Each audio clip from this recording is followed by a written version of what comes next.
This Kennedy's death didn't change your political spirit, though.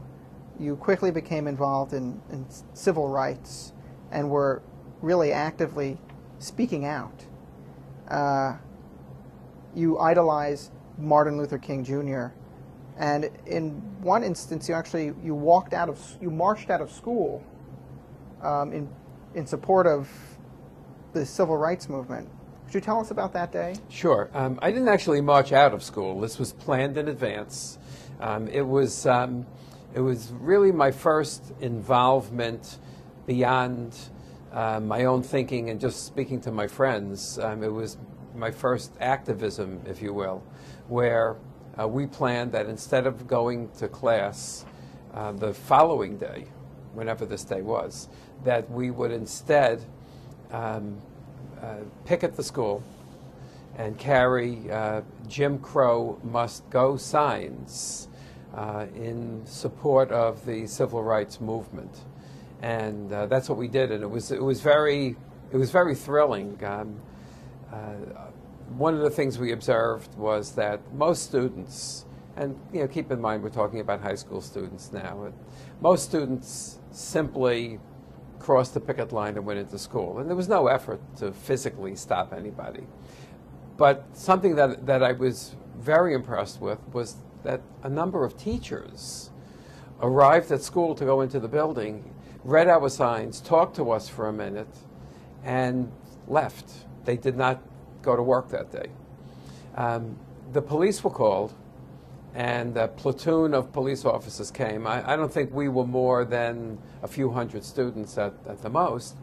But they took everyone's name, but let us continue with what we were doing. We were not harassed. We were not rounded up in any way. We were simply asked who we were. No one needed to show ID of any kind. We were simply asked name, address, and phone number, and left alone.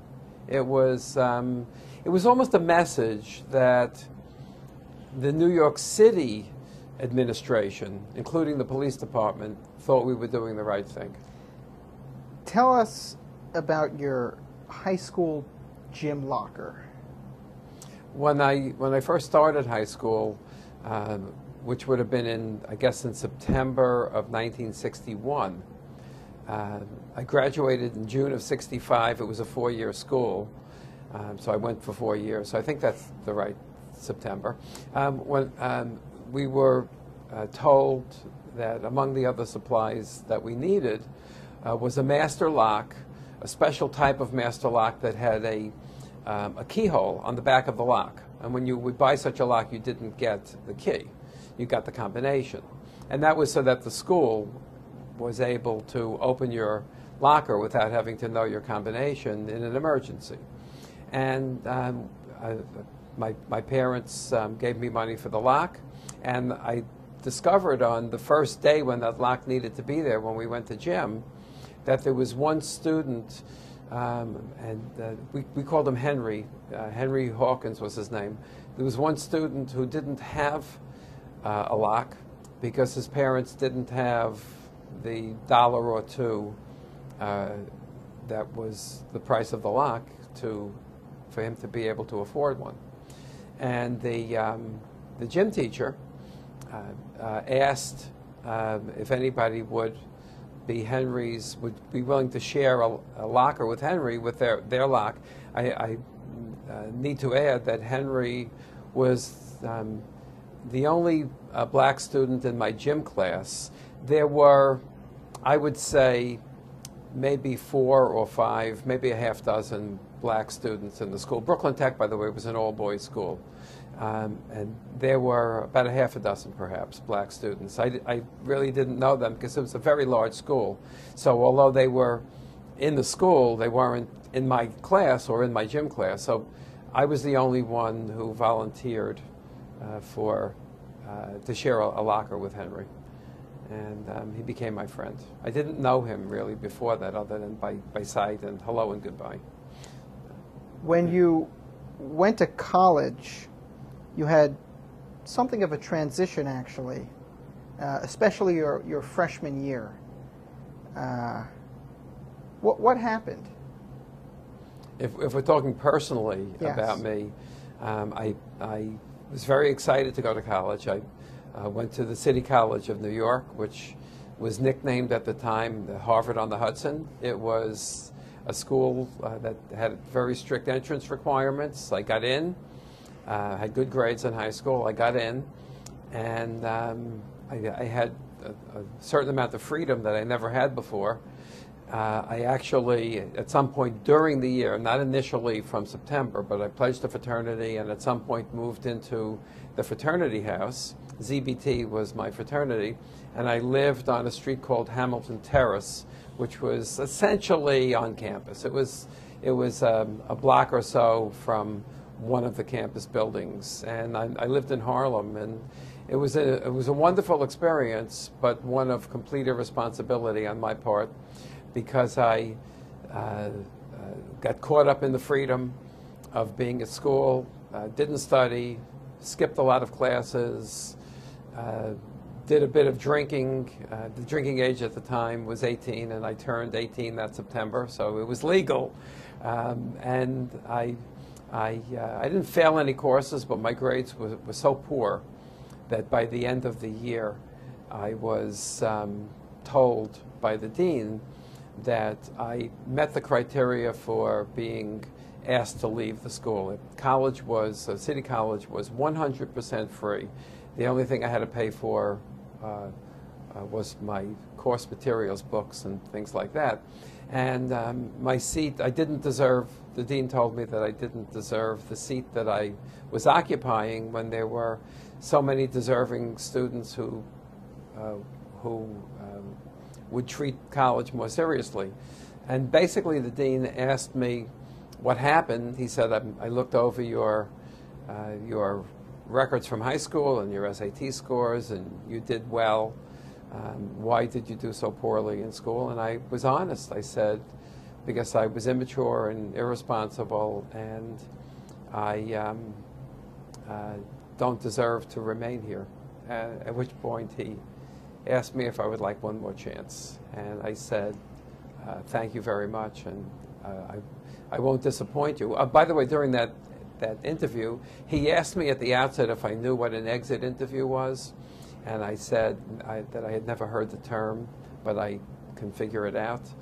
And he also asked me if my parents could afford to send me to a private school where one had to pay, and I said no, that if I was asked to leave City College, I would have to get a job. So he asked me if I wanted another chance. I said, thank you, yes, and I turned it around, and I discovered something that most college students know.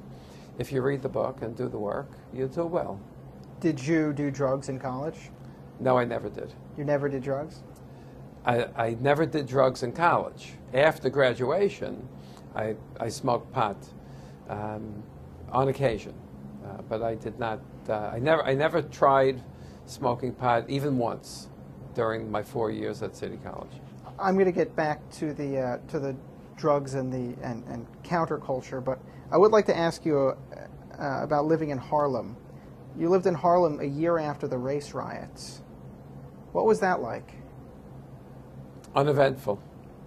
You know, it's kind of like George Washington University in a way, in that you have a defined area within a city, but a defined area that constitutes the campus, and we never really felt threatened on campus. There was only one incident that happened where, some local people from the neighborhood tried to extract money from me and a buddy, and they didn't get any.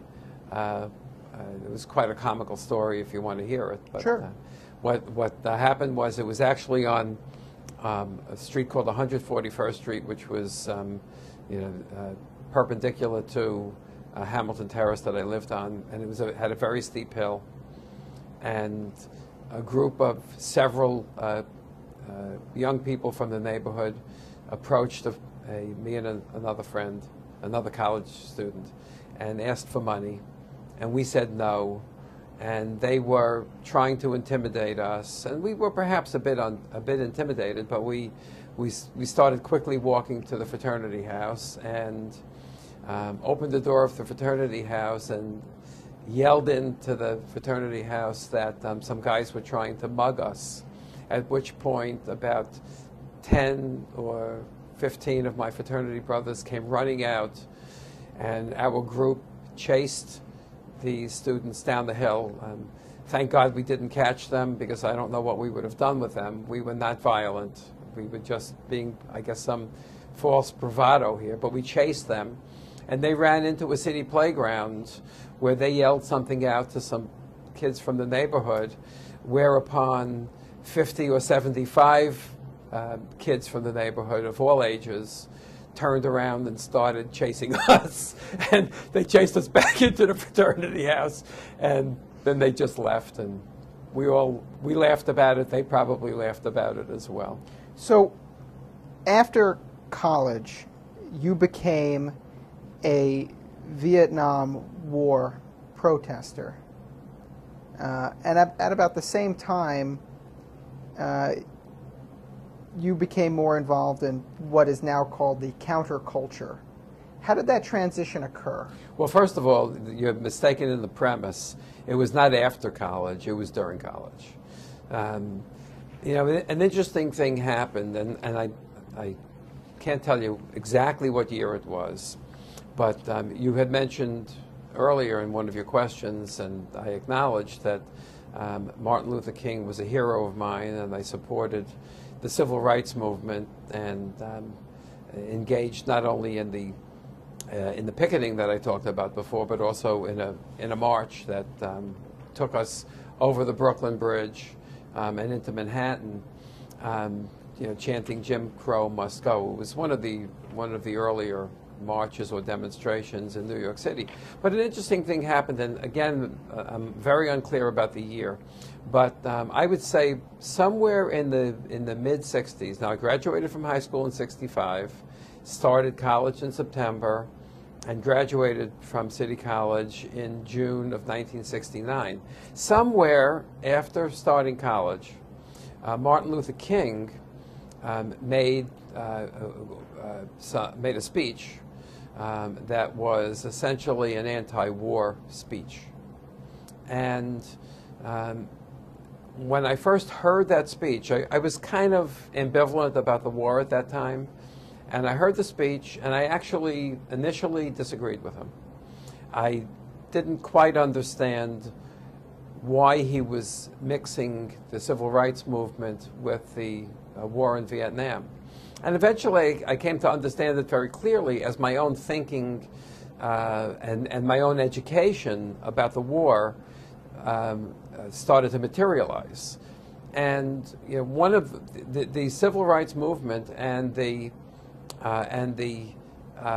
anti-war movement were inextricably intertwined, and I didn't see it initially, but shortly after, and hearing that speech and reading more and speaking to people, including some college professors who were very influential in my life. And one in particular, an elderly teacher at the time named Mrs. Most. Would, instead of teaching the actual course, said in these times it's so difficult to teach this course material, it's almost irrelevant when so much is happening in the world. But people like Mrs. Most and others made me see the connection between the civil rights movement and the war in Vietnam. If you went to college, which generally meant that you came from a family that could afford to send you, City College was an anomaly because most of us at City College couldn't afford to go to private school. But if you had parents who could afford to send you to college, you had a student deferment and were not eligible for the draft. On the other hand, if you came from a poor background and you were on that point on the socioeconomic scale where college was really not in the cards, and many black people in America, especially young black people in America, because of generations of severe race discrimination, didn't have the equal opportunities to go to college that developed in the decades to follow the 1960s. So the people, the young men who were eligible for the draft and were drafted in disproportionately great numbers were black. And they were being sent to Vietnam. No one said because they were black, but the government was okay with sending people to Vietnam who were not in college. And who were they?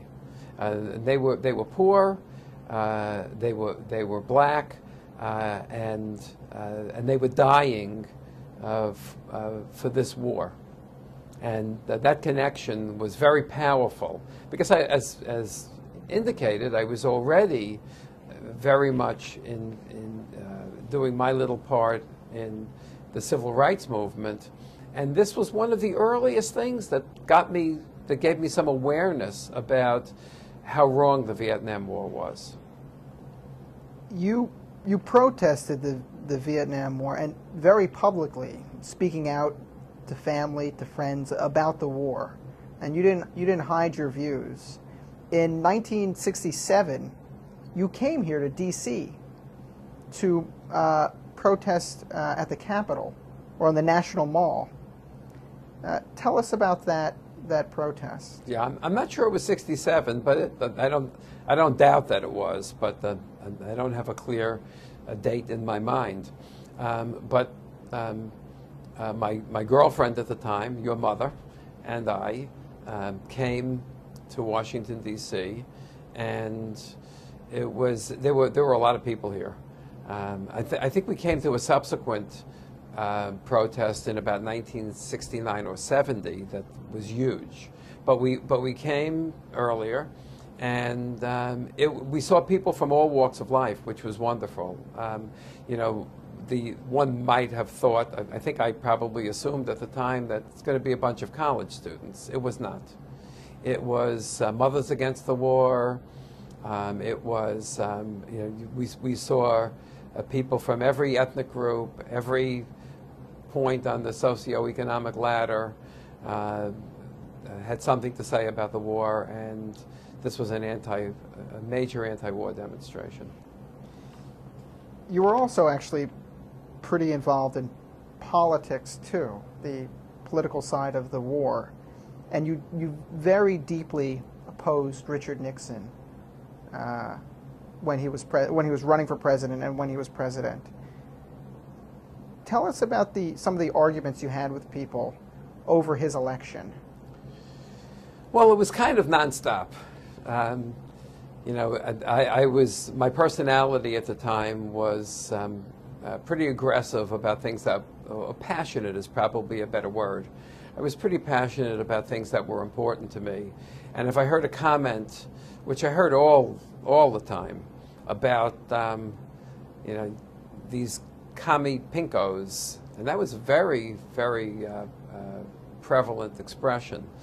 These commie pinkos who were against the war in Vietnam, I didn't keep my mouth shut. I spoke up, and that might have been a physician in a physician's office. In fact, I remember one time it was in a physician's office. Now, at this point, I was already married. I got married in 1968, a year before I graduated from college, because my girlfriend finished a year ahead of me, and her parents made it clear that we couldn't get married until she graduated. So she graduated, became a school teacher, and we got married. And I remember once at a doctor's appointment that she had, the doctor's appointment lasted about 10 minutes, and I sat in the doctor's office arguing with him for over an hour about the war in Vietnam. What was good about that was, although his views were diametrically opposite mine, he gave me an hour. And I don't know if I turned him around. I mean, in that conversation, he certainly didn't say I did, but so many people speaking out against the war is eventually what brought this country around. Would you describe yourself in that time period as a hippie or a yippie? Well, yippee was an expression that I don't think existed yet. If one looked at me when I was, let's say, a senior in college, I probably looked like what one would think of as a hippie. What did you look like? I had fairly long hair. I often didn't shave, sometimes for weeks on end, so that I was a bit scruffy, much like you are now. And I often wore embroidered work shirts with flowers on them, and that sort. So I guess maybe I looked like a hippie, but I don't think I was. Again, as I mentioned before, I didn't do any drugs in college. I never did anything more than marijuana. And there were people taking LSD and walking around stoned all the time, and I was not one of them. And I don't know whether, that qualifies one to be a hippie by being stoned a lot and using LSD, but that wasn't me. Never was. You married Mom in 1968, and that was actually a pretty eventful year for you. I'm going to get back to the marriage, but in 1968, we saw the assassinations, first of Martin Luther King Jr., and then of Bobby Kennedy. Take us through each assassination. Well, it was very devastating, obviously, for the country and for anyone who supported the civil rights movement or the anti-war movement.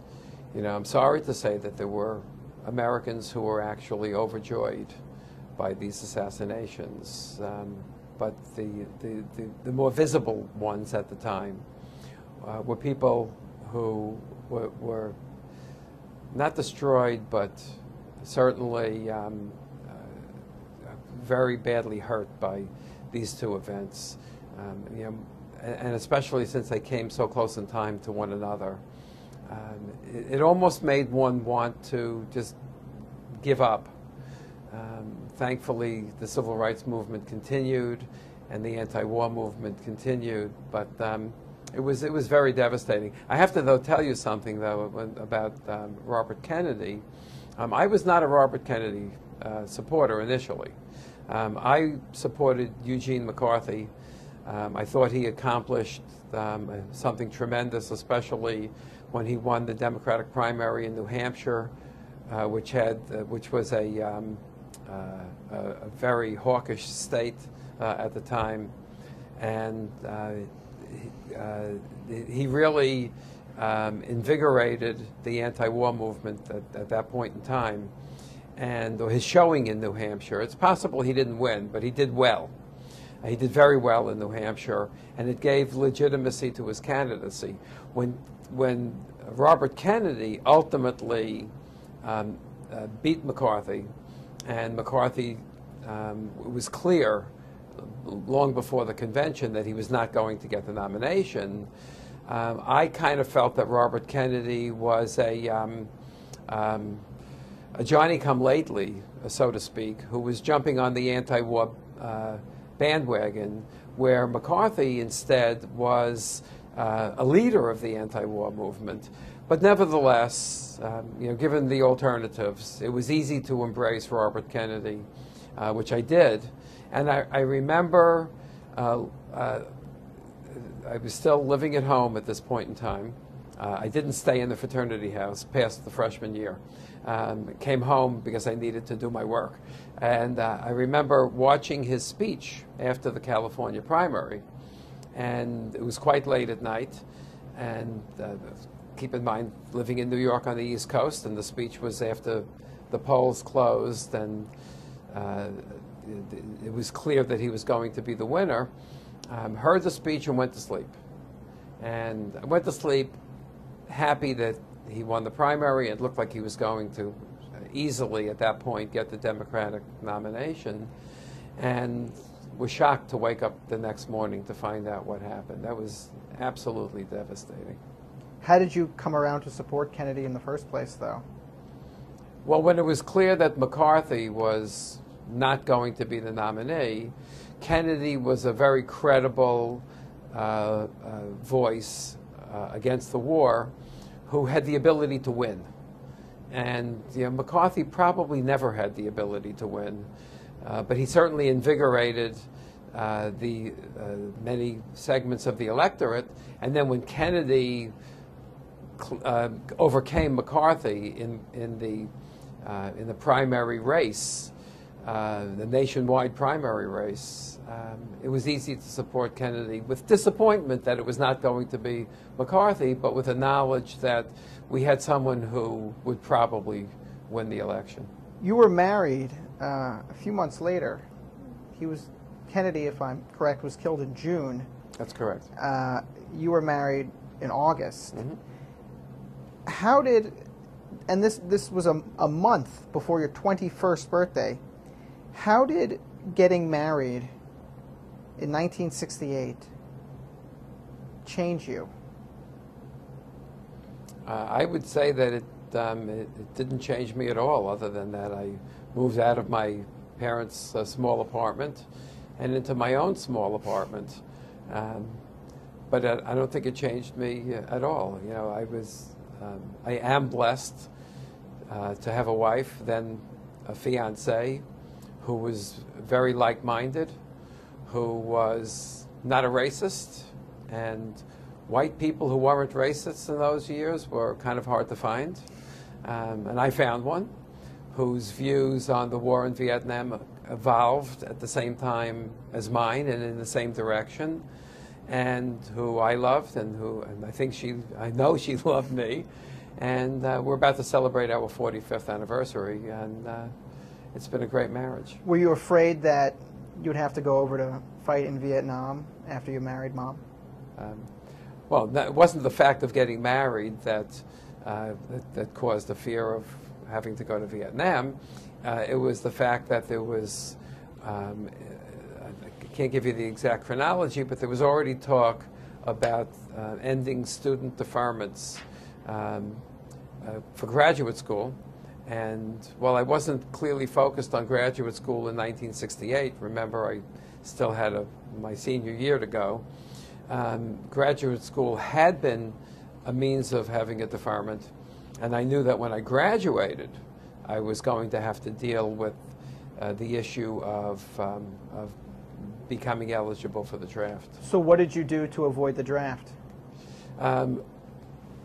Initially, when recognizing that this was happening, I took enough education courses in college. It wasn't a minor, but I took enough credits in education to qualify to be able to get what they called at the time a provisional teaching license for New York.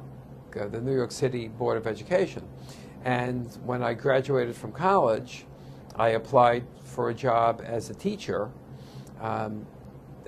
Teaching provided an occupational deferment. Again, another example of where certain groups in America, notably white people who had the means of achieving these occupational deferments, were able to continue even beyond college now to be deferred, and thousands of college students became teachers for this very reason, whereas other groups did not qualify. You taught in Bedford-Stuyvesant in Brooklyn for 2 years, mm-hmm. and you described that teaching there is very tough, actually, because you're at a tough school. It was a tough school. What happened that made it so difficult? Well, there were a number of things. It was in a very economically depressed area. The students came from impoverished backgrounds, every one of them. The students, of course, ran the gamut of intelligence, exuberance, drive, determination, just like every other group.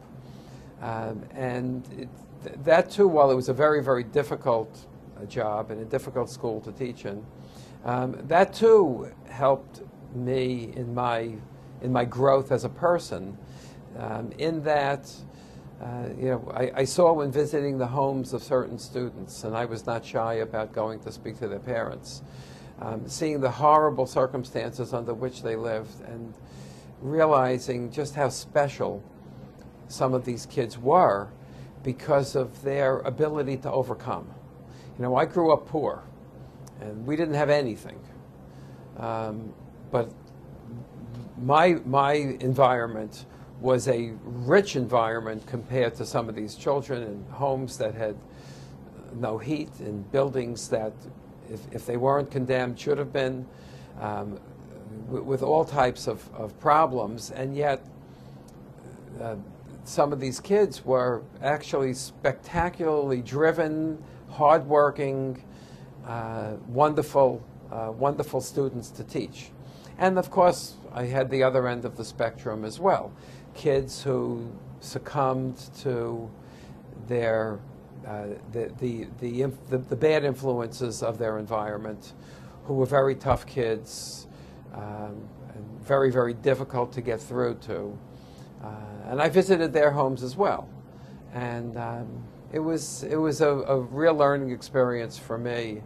And certainly, I learned about the perseverance of human beings in difficult situations, and also the inability to persevere of some.